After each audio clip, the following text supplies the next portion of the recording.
پیمان ملی تاجیکستان زلزله مرگبار را به مردم افغانستان تسلیت گفت. تاجیکستان از اول سال جاری صادرات متل و سنگ‌های قیمت بها و نیمه قیمت بها را 75.3% کاهش داده است. سفیر نوی احتمالی آمریکا در تاجیکستان را بایدن اعلان کرد. یک زاده تاجیکستان بهترین فوتبال باز سال اعلان شد.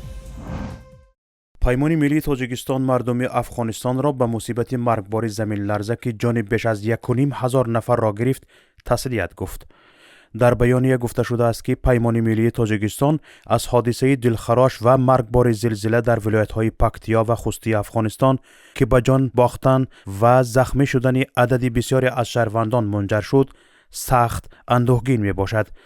در بیانیه گفته شده است اتحاد مخالفین تاجیک این مصیبت بزرگ را به مردم افغانستان به خصوص به خانواده های داغدار و مصیبت دیده تسلیت عرض نموده از درگاه خداوند برای درگذشتگان رحمت و مغفرت، برای مجروحان آرزوی سلامتی و برای بازماندگان صبر و شکیبایی خواهان است. تاجیکستان از اولی سال جاری صادرات متل و سنگ‌های قیمت بها و نیمه قیمت بها را 75.3% کاهش داده است. بنا به معلومات اگنتی آمار کشور در ماه‌های ینور می سال جاری به مبلغ بیش از 175 میلیون و 100 هزار دلار فلزات قیمت بها صادر شده است که این رقم نسبت به 5 ماه سال گذشته 533 میلیون و 800 هزار دلار یا 75.3% کمتر است. در برابر این واردات متل های قیمت بها 6.1 برابر افزوده است. از اول سال جاری به مبلغ بیش از 4 میلیون و 200 هزار دلار سنگ‌های قیمت بها و نیمه قیمت بها و فلزات وارد کرده شده است که نسبت به یک سال قبل 6.1 برابر یا 3 میلیون و 600 هزار دلار زیاد می باشد. سالهای پیش فروش متل های قیمت بها به خارج قسمی زیادی محصولات صادراتی جمهوری را تشکیل می داد. در حجم عمومی صادرات فروش متل های قیمت بها به 47% رسیده بود. جو بایدن رئیس جمهور آمریکا یکی از دیپلمات‌های سابقه دار را نامزد به مقام سفیر کشورش در تاجیکستان پیشبری کرده است. در بیانیه‌ای که کاخ سفید 2 روز پیش 22 ایون نشر کرد آمده است که رئیس جمهور بایدن قصد دارد مانوئل میکالر که حالا به حیث معاون سفیر آمریکا در نپال کار می‌کند همچون نماینده ایالات متحده آمریکا به تاجیکستان بفرستد.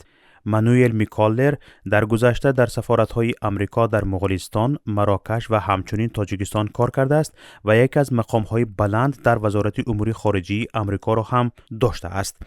در صورت تصویب نامزدیش در کنگره آمریکا مانوئل میکالر که زبان فارسی را می‌دانسته است، جایگزین جان مارک پامرشایم می‌شود که از ماه ژانویه سال 2019 تا کنون سفیر آمریکا در تاجیکستان است. زاده تاجیکستان نیم حمایتگری دسته تورپیدوی مسکو محمد سلطانوف بهترین فوتبال بازی موسم 2021-2022 لیگ ملی فوتبال دیویزیون دوم چمپیونات روسیه اعتراف شد. سلطانوف در موسم گذشته 30 بازی گذرانیده 12 اسیستنت کرده بهترین اسیستنت لیگ ملی فوتبال گردید و 15 گل زده است. بنا به اطلاع سامانه رسمی لیگ ملی فوتبال نیمه حمایتگر به تورپیدو برای غالب این مسابقه شدن و به دست آوردن راه خط مستقیم به پریمیر لیگ روسیه مساعدت کرده است. محمد سلطانوف زاده ولایت ختلان است. در سن 10 سالگی عائله‌اش به روسیه مهاجرت کرده است. او در دسته های اسسکا و لوکوموتیو مسکو نیز بازی کرده است. وی اولین مراتب در فوتبال کسبی در هیئت اسپارتاک نلچیک برآمد کرده است. در وقت‌های گوناگون در کماندهای تاسنا، ولایت لنینگراد، شینیکی یاروسلاول، روتاری ولگاگراد و نیژنی نوگورود نیز بازی کرده است. سلطانوف با روتور و نیژنی نوگورود برای رسیدن به لیگ عالی یاری رسانیده است ولی تا حال در لیگ عالی موقع خود را پیدا نکرده است. این بود شرح خبرها تا آینده. سلامت باشید.